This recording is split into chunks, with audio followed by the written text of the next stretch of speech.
बच्चों, वैसे तो व्याख्या खत्म हो चुकी है, लेकिन इसमें 4 लाइनें व्याख्या में छूट गई थी और जो बहुत इम्पोर्टेंट हैं, जिसकी व्याख्या करना बहुत ज़रूरी है। तो वो छूटी हुई लाइनें हैं। मैं मजे में हूँ सही है, घर नहीं हूँ बस यही है, किंतु यह बस बड़ा बस है, इसी बस से सब विरस हैं। इन 4 पंक्तियों में एक खास बात है। एक शब्द का बार बार रिपीटिशन हुआ है, दोहरा हुआ है। वह शब्द है बस।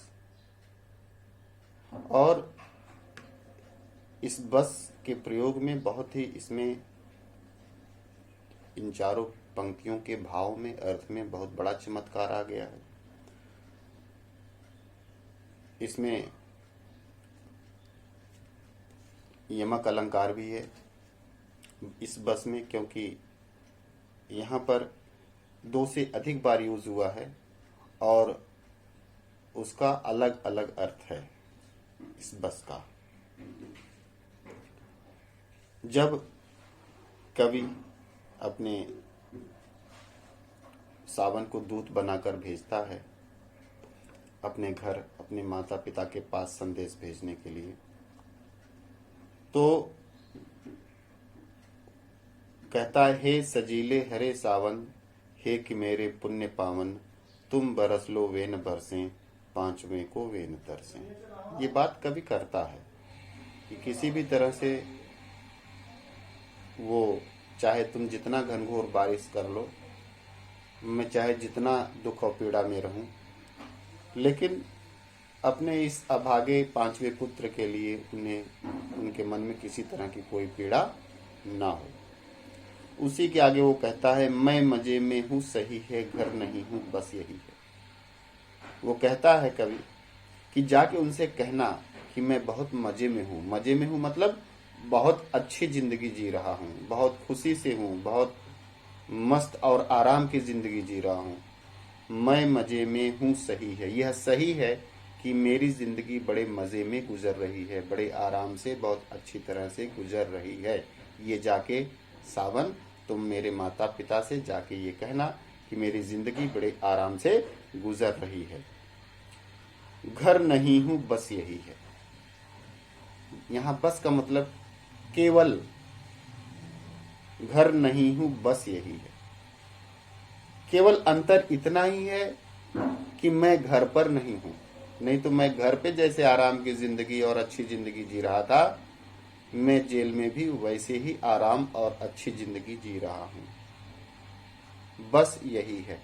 केवल अंतर इतना है कि मैं घर पर नहीं हूं, अन्यथा मेरी जिंदगी वैसी ही आराम और सुविधा भरी है, अच्छी है, जैसे मैं घर पर रहता था। तो यहाँ बस का मतलब केवल। और दूसरा, किंतु यह बस बड़ा बस है।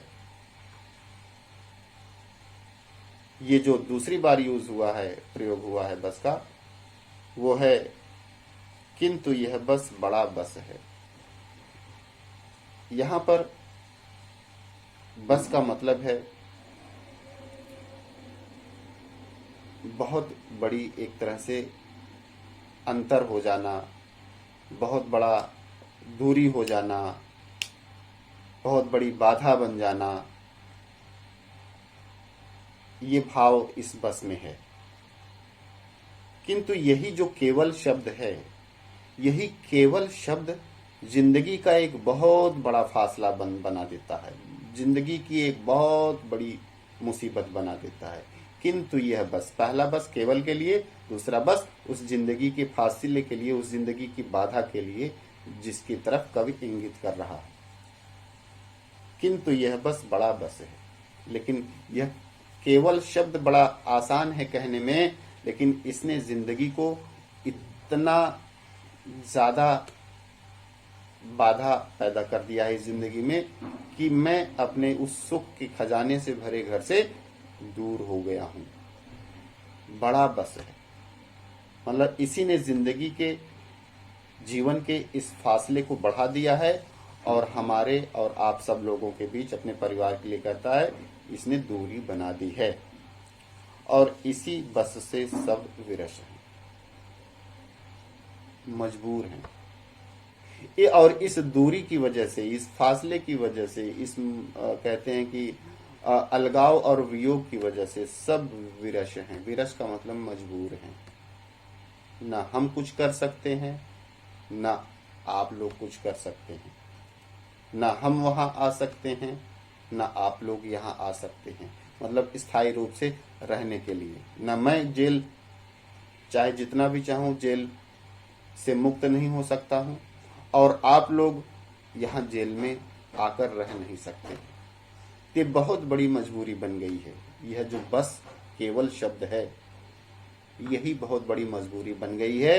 यह केवल भौतिक दूरी है, यह केवल मानसिक दूरी है, यह केवल आप कह सकते हैं कि एक बहुत बड़ी बाधा है। और इस बाधा को, इस दूरी को हटा दिया जाए तो मेरी जिंदगी वैसे ही चल रही है जैसे मैं घर पर जीता था।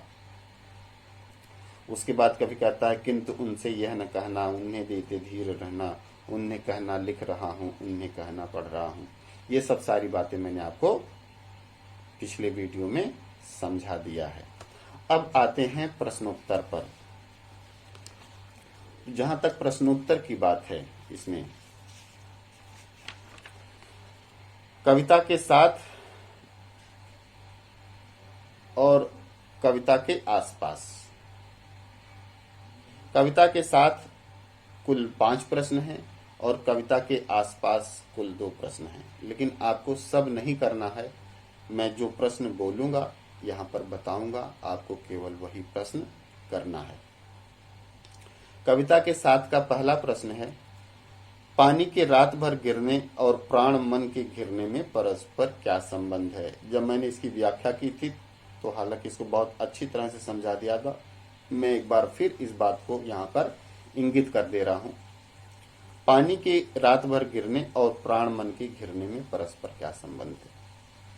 कहते हैं कि जब बादल घिरते हैं तभी पानी बरसता है, बिना बादल के घिरे पानी नहीं बरसता है। और बादलों में क्या होता है, जल राशि होती है, लेकिन वो वाष्पित रूप में होती है। और जब उन्हें ठंडक मिलती है तो झरझर करके भारी होकर नीचे बूंद के रूप में टपक पड़ते हैं।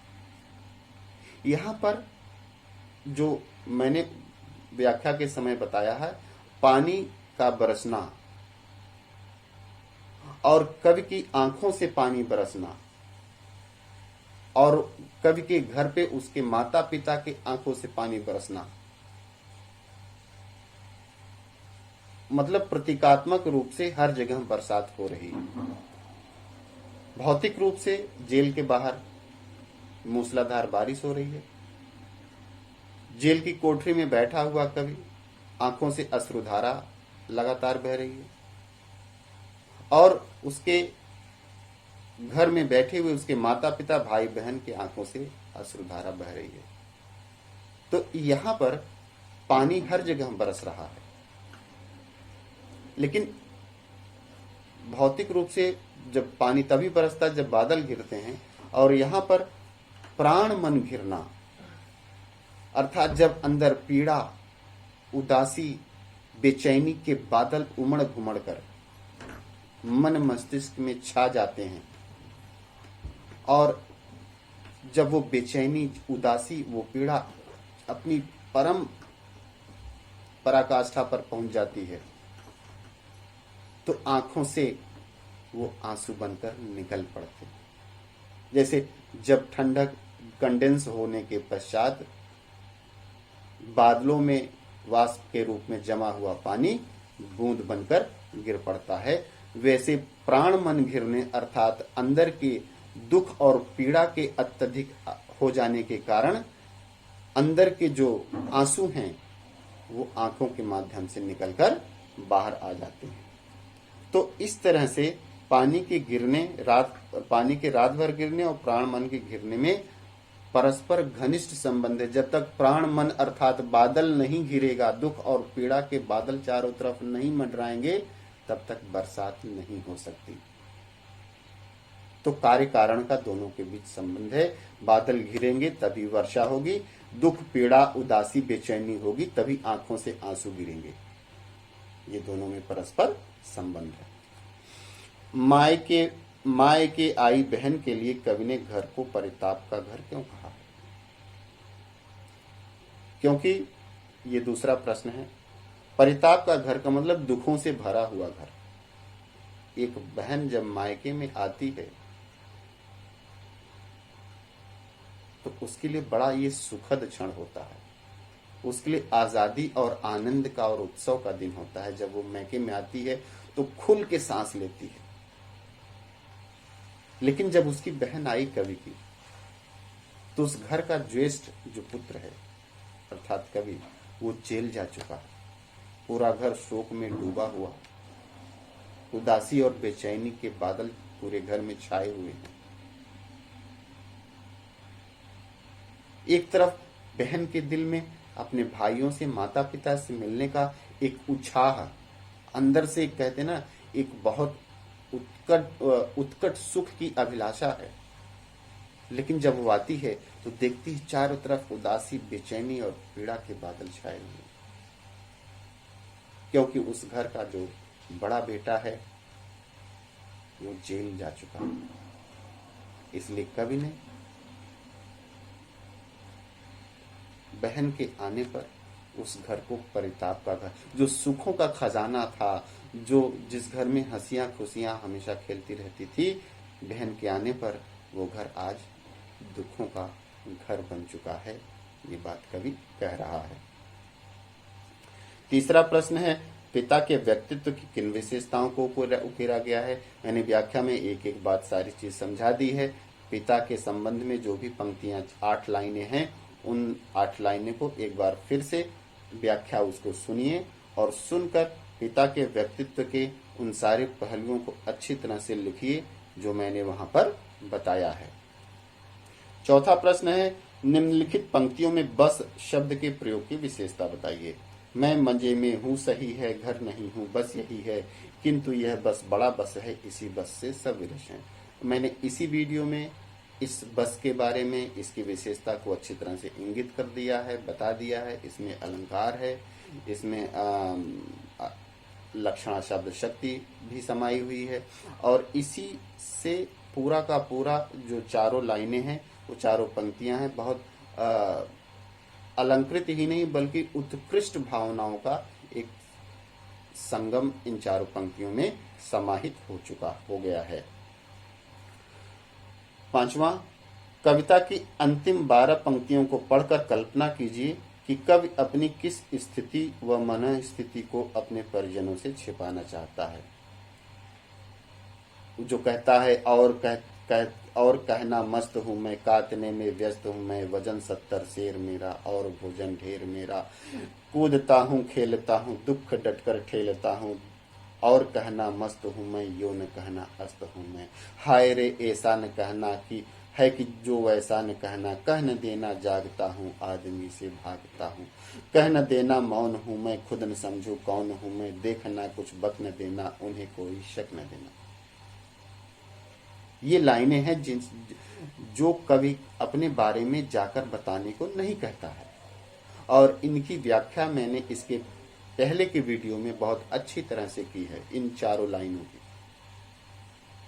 तो अपनी ये जो मन स्थिति कवि है, ये जो जेल में है, उस मन स्थिति के बारे में जो मैंने बात की है, अभी इन पंक्तियों को मैंने पढ़ दिया। इन पंक्तियों की जो व्याख्या है उसको आप पहले के वीडियो में जो मैंने दिया है, व्याख्या नंबर 3 का वीडियो, वैसे तो इस कविता का नंबर 4 वीडियो है, व्याख्या नंबर 3 का वीडियो है, उसको अच्छी तरह से समझ लीजिएगा, सुन लीजिएगा।